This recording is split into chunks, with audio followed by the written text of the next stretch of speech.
Hey,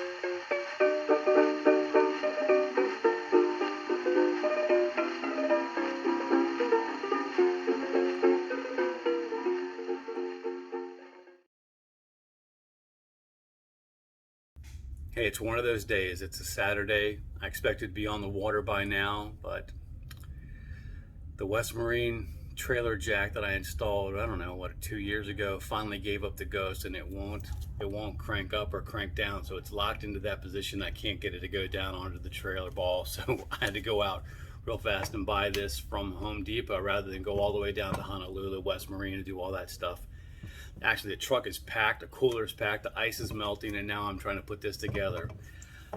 It just goes to, oh, the other thing I noticed is that as I said in my last video, that trailer cover, or the boat cover, is on its last legs. Yeah, it is definitely on its last legs. When I get back today, I'm going to be buying a new one. So that's part of the deal with owning a boat, especially in Hawaii, and also especially when you're doing nothing but boating in salt water. It just ruins and takes a toll on everything. Even if you're a very heavily maintenance oriented person like I am, as many times as I've gone out on the boat, it just is just destroying metal parts. Salt water and metal don't mix. Read your instructions.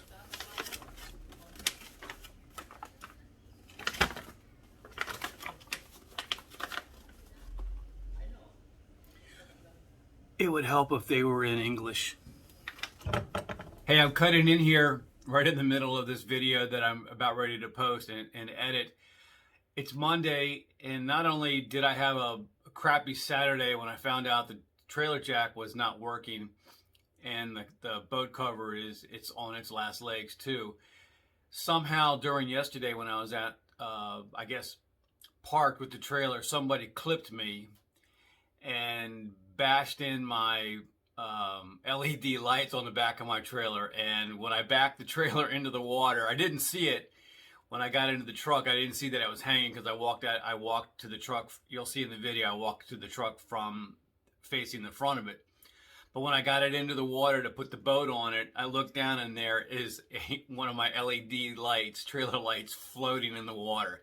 Somebody hit the trailer, hit it pretty hard, and bent, on the Shorlandr trailer, there's a plate where the light gets attached to steel, and bent it and cracked it. And it's just a disaster. So I just got back from buying a new set of LED lights. You know, there's another $70 or $60 down the cost of doing boating. All right, that's it. Let me get back to the video you're watching.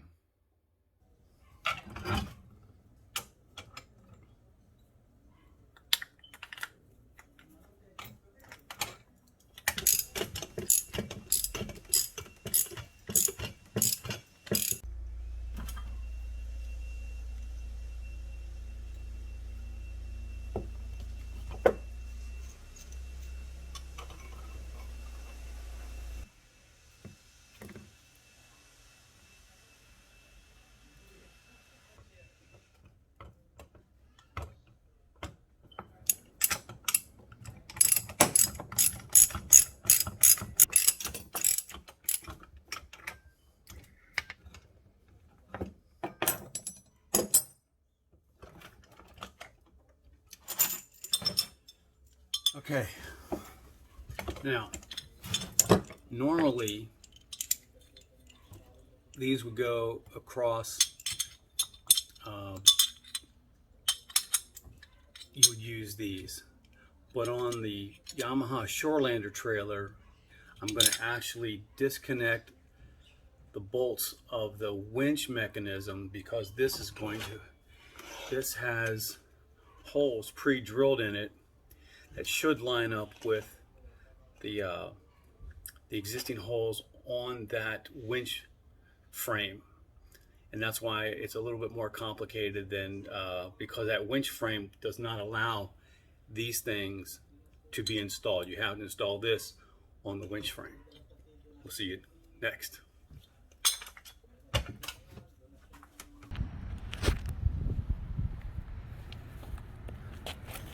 Okay, what you have to recognize here and I was mistaken in an earlier video. We are not using the big plate. We are going to disassemble the new one I bought and just use this round piece in here. So to take that off, you have to remove the entire winch assembly. So you start by undoing these. They're captured on the other side, so you don't need to have another person help you on this. You could do this by yourself. So you've got 1, 2, 3 to remove, and then this thing will slide off, and then you can disassemble it. Alright, so I got the bolts out. Couple in on the ground here. Also, don't forget to scribe the area where your frame lined up. That way when you put everything back together, you have reference marks. So I scribed with a screwdriver on the frame here. I hope that's in focus. All the way around, so I know when I put this back on, it will line up in the same place.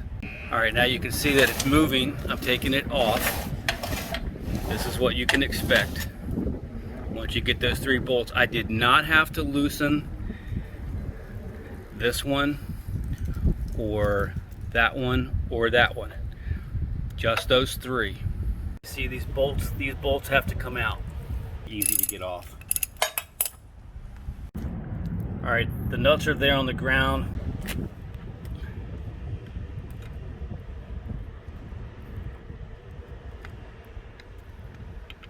I do not want to use this bracket right here. Notice this and this are similar. So if this fit here using this device, this and those 2 bolts and nuts, I have to take this square off of this, and it's held on with a big C-clip, or I should say a retaining clip. So now we've got this.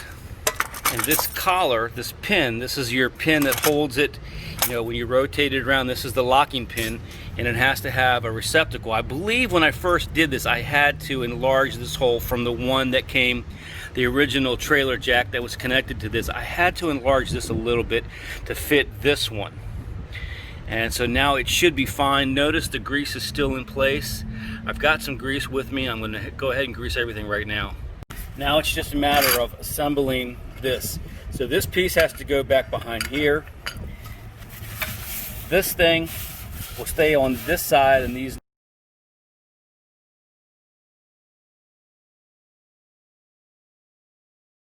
nuts will go on these. Watch. Remember to grease the threads.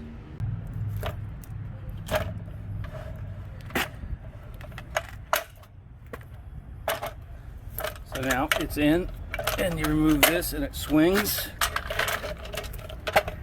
All the nuts and bolts are back in. Now it's time to put it back on.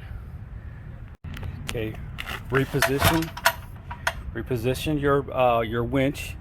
Locate your marks. Got a mark right there, and you're going to have to wiggle it in and around till you get it reset back up on your marks. Hey, this is a new development.